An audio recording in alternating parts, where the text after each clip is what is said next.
नमस्कार आप सभी को। मेरा नाम नलिनी त्रिका तनेजा, मैं tarot card reader, spiritual healer Dehradun से। आज यहाँ पर एक व्यवस्था की है, स्टॉल लगाया है अंतर्राष्ट्रीय योग महोत्सव 2021 जो कि ऋषिकेश में हो रहा है। यहाँ पे मैम योगा महोत्सव में टैरो कार्ड को कैसे देखती हैं दोनों को आपस में?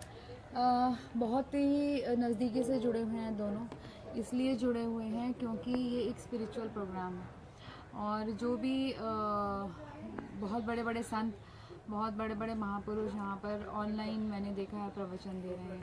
तो जो भी यहाँ पर सत्संग होंगे या जो भी जनता आएगी या जो भी कार्यक्रम होंगे वो कहीं ना कहीं अध्यात्म से जुड़े हुए हैं। और टैरो कार्ड रीडिंग्स जो हैं वो एक ऐसी विद्या है जो बिना स्पिरिचुअलिज्म के अधूरी है। बिना प्रभु की एनर्जीज को रीड किए टैरो कार्ड रीडिंग्स जो है वो हो ही नहीं सकती। मैम भारतवासी जो हैं वो जन्म पत्री में, पुण्यमोलॉजी में ज़्यादा विश्वास करते हैं। टैरो कार्ड को लेके कई तरह की भ्रांतियाँ हुई हैं और लोग विश्वास ज़्यादा नहीं करते हैं। तो ऐसे में उन लोगों को कैसे आप लोग विश्वास दिलाते हैं कि टैरो कार्ड एक ऐसी विद्या है जो वाकई में उतनी ही वास्तविक है जितनी ही कि वैदिक जो एस्ट्रोलॉजी है? सिर्फ अज्ञानता का अभाव इसका एक बहुत बड़ा आंसर है। ज्ञान का जी, अज्ञानता का अभाव, क्योंकि यहाँ पर भारतवर्ष में अगर हम देखें तो सिर्फ जन्मपत्रियों को और रत्नों को बहुत प्रायोरिटी दी जाती है। टैरो कार्ड विद्या यहाँ पर भी बहुत पुरानी है, लेकिन क्योंकि यहाँ पर कोई ऐसे संस्थान नहीं है या कोई ऐसे कोर्सेज नहीं है जो इस पर्टिकुलर जो ये स्टडी है या विद्या है उसको एंडोर्स करें या उसको आगे बढ़ाएं, इसकी वजह से वेस्ट में तो कोई एस्ट्रोलॉजी नहीं है, ठीक है ना, कोई विद्या नहीं है, सिर्फ टैरोस चलते हैं। तो वही चीज़ है कि वहाँ एस्ट्रोलॉजी नहीं है और यहाँ पर टैरो कार्ड्स की सिर्फ अज्ञानता का अभाव है। अदरवाइज कोई ऐसी रीज़न नहीं है। ये इक्वली उतनी ही रेलिवेंट है, उतनी ही सच है जितना कि आपकी एस्ट्रोलॉजी। मैम आज तीसरा दिन है योग महोत्सव का, किस तरीके का रिस्पांस लोगों में टैरो कार्ड को खासकर आपको दिखा? देखिए, उत्तराखंड के जितने भी प्रोग्राम होते हैं बहुत अच्छे होते हैं और उत्तराखंड का ये जो भी प्रोग्राम हुआ है ये बहुत ही अच्छा हुआ है और रिस्पांस मुझे फ़िलहाल तो बहुत अच्छा मिला है। मैं 2 दिन नहीं आ पाई थी, लेकिन मैं आज जो आई हूँ तो मुझे सुबह से तो फुर्सत भी नहीं है, तो I am doing all the readings all the way और उम्मीद करती हूँ कि 7 तारीख तक तो बहुत अच्छा रिस्पांस आएगा। लगभग कितने लोग आज सुबह से आई थिंक मैंने 50 से ज़्यादा रीडिंग्स कर दी हैं। मोस्ट कॉमन चीज़ें जो आपको इस समय समस्याओं पे अगर हम बात करें कि लोगों में इमोशनली किस तरह की मैक्सिमम लोगों में आपको देखिए, अगर हम यंग लोगों की बात करते हैं तो यंग लोग तो को डायरेक्शन ही नहीं है। यंग जो लोग हैं 20, 21, 22, 23 साल के जो युवा हैं हमारे, तो उनको तो पता ही नहीं है कि रिश्ते का मतलब क्या होता है। तो कई बार तो बड़े ही अटपटे क्वेश्चंस लेके आ जाते हैं कि मैम 4-5 चॉइसेस हैं, उसमें से एक चॉइस करनी है, या मैम बहुत सारे अटपटे क्वेश्चंस होते हैं। तो वो उन चीज़ों को भी रीड करना थोड़ा सा चैलेंजिंग हो जाता है।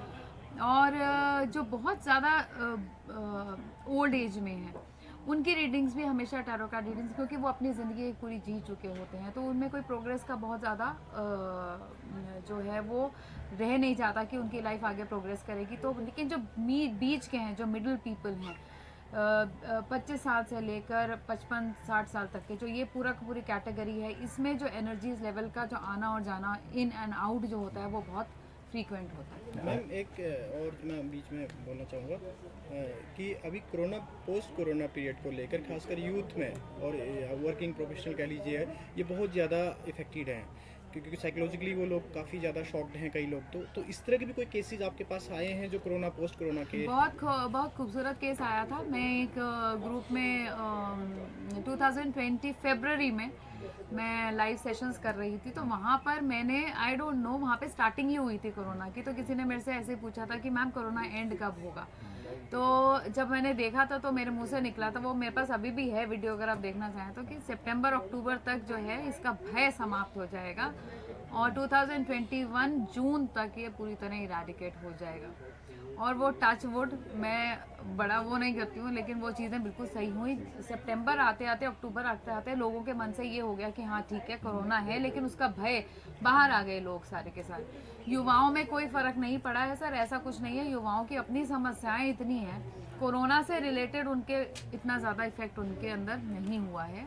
बट आज के युवा में अपनी मानसिकता को लेकर और अपने एम को लेकर इतनी ज़्यादा भ्रांतियाँ और कंफ्यूजन खुद में ही इतनी है कि उनको यही नहीं समझ में आता कि उनका जो एम है, वो टारगेट है, वो क्या होना चाहिए। क्रॉस रोड पे खड़े हैं। क्रॉस रोड्स पे खड़े हैं सर, जो they deal with very different kind of problems other than these coronas and all. अच्छा, आने वाले 20 सालों में आप टैरो कार्ड के भविष्य को किस तरीके से देखती हैं? देखिए, कोरोना जब आया था तो उस टाइम पे सारे फ्री थे और बहुत सारे टैरो कार्ड रीडर्स ऑनलाइन आए और बहुत खुशी हुई मुझे ये देख के कि हमारे नॉर्थ इंडिया में, नॉर्थ जोन में मोर देन 50 ऐसे टैरो कार्ड रीडर्स हैं जो रोज़ ऑनलाइन आते हैं और मैं सबको देखती हूँ, जानती हूँ। जब मैं इस फील्ड में, जब मैं ऑनलाइन आई, बहुत अच्छा काम कर रहे हैं सारे के सारे। जिसको नहीं नॉलेज है उसे लगता है कि ऐसा नहीं है, लेकिन जिसको नॉलेज है वो बहुत ही मार्वलस जॉब जो है वो हो रहा है। एक टैरो कार्ड एक्सपर्ट बनने में, एक्सपर्ट तो नहीं मतलब कि जानकार बनने में लगभग कितना समय लेता है कोई अगर नया, जैसे एज ए कैरियर या फिर एज ए प्रोफेशनल अगर वो? देखिए, जो मैंने कोर्स किया था वो 6 मंथ्स का कोर्स था, लेकिन जो मैं कोर्स कराती हूँ वो है कोर्स आपका, मैं 2-2.5 महीने का कोर्स भी कराती हूँ और 6 मंथ्स का भी कराती हूँ। लेकिन उसके बाद मुझे प्रोफेशनल टैरोइज्म सीखने में और लोगों की एनर्जीज रीड करने में 2-2.5 साल लगे जब मैंने प्रैक्टिस खुद स्टार्ट करी, और उसके बाद मेरे को पॉलिश होने में 2-2.5 साल लगे। तो ये ऐसा नहीं है, ये कोई ये नहीं है कि आपने एक बुक पढ़ी और उसके बाद आपने टैरो कार्ड्स करनी स्टार्ट कर दी। जब तक आप मेडिटेशन और सेल्फ हीलिंग्स, स्पिरिचुअल अपलिफ्टमेंट अपनी नहीं करेंगे, आप एनर्जीज रीड ही नहीं कर सकते। एक बेहतर, एक आखिरी सवाल, एक बेहतर लाइफ के लिए, क्योंकि आप टैरो कार्ड से जुड़ी हुई हैं, एक बेहतर लाइफ के लिए एक कोई संदेश अगर आप हर व्यक्ति पे जो एप्लीकेबल है? मेरा अपना एनजीओ है, तो लोग रेमेडीज़ के बारे में पूछते हैं तो मैं कहती हूँ कि कोई ब्लैक मैजिक नहीं होता। अगर होता भी है तो मैं उसको मानती नहीं हूँ, होता है लेकिन मैं उसको मानती नहीं हूँ, और उसके रेमेडीज़ मैं कभी देती नहीं हूँ। बहुत ब्यूटीफुल सी एक मैसेज जाता है लोगों को जब मैं कहती हूँ आप एक काले कुत्ते को खाना खिला दीजिए प्लीज़, ठीक है। सुबह अगर आप जा रहे हैं, अगर आपका शनि भारी है या अगर मंगल भारी है, तो आप एक ब्लैक डॉग को अगर खाना खिला देंगे तो उसके पीछे मेरा मोटिव ये नहीं होता कि वहाँ कोई जादू वर्क कर रहा है। उसके पीछे मेरा मोटिव होता है कि एक कुत्ते को खाना मिल जाएगा, इस इंसान का वो वहम पूरा हो जाएगा और उस इंसान को खाना मिल जाएगा। तो ये जो मेरे जब भी आप देखेंगे तो मेरी रेमेडीज़ ऐसी ही होती हैं कि किसी भूखे को खाना खिला दीजिए, किसी जानवर की सेवा कर दीजिए। तो वो आपका जो भार है, जो आपके पाप हैं, जो आपके कर्म है या आपके भारी ग्रह हैं, उसके माध्यम से वो आपके दूर होंगे। बस सेवा परमो धर्मा को आपका उद्देश्य? एक जीवनम एक अवसरम, मेरा ये हमेशा से स्लोगन रहा है। सिर्फ एक जीवन हमारे पास है और एक ही अवसर हमारे पास होता है, उसको ठीक कर लें या फिर उसको खराब कर लें। बहुत अच्छा लगा आपसे बात करके। थैंक यू बहुत सो शुक्रिया। Much, thank you so much ji.